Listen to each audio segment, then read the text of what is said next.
Lagaw ta sa bukid, anami gid yan no maglagaw ka sa bukid tapos amo ni makitaan mo ho clear nga tubig tapos grid ang palibot ara ba lang toxic ka tapos nang stress ka dumadula gid siya kung amo niyang imo nga makitaan nga view ho. Harap na magsaka mo sa bukid isa kita kasang suba or sapa matinlo. Tapos katawhay sang palibot, wala ang magagahod, ang mabatian mo lang is ang agos lang sang tubig kag ang mga pispis nga nagahinong. Ang paghimo gali sang Facebook, like for example, naga-reels ka, tapos ga-video ka, nang hindi man siya like, ang paglagaw is natural man ang sa aton, diba? So kung gusto mo magka-earn sa Facebook, sa reels, or ang mag-upload video, ara, ang lagaw mo videohan nang siya pag-i-upload.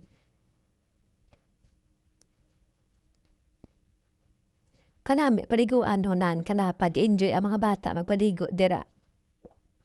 Katunga siya sa bukid ha, pero ang tawabalaho, may man-made nga paliguan. Tapos ara, nagkabo kami sa Bamboo Bridge, pakadto na siya gari sa Seven Falls. Tilukan yung brand tubig ko, tilo-tindo, gud siya. Kanami sang sapa, pwede siya mainan, gani guys, so.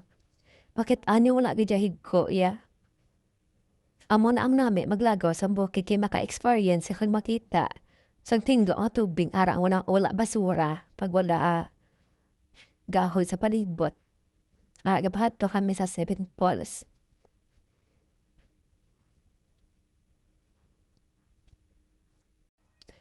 Ang tawad niyo wala kung ano katahom ang Seven Falls.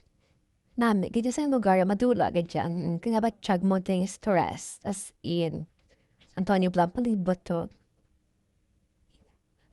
Ang mga ang nabala ko nila, ganyan pispis kag ang ano sang busay, ang sound.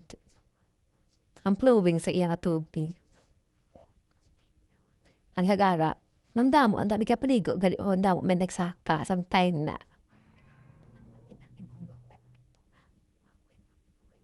Amo na siya maglagaw ka sa nature, damo ka may ma-experience, damo ka makita ka nagning nga view.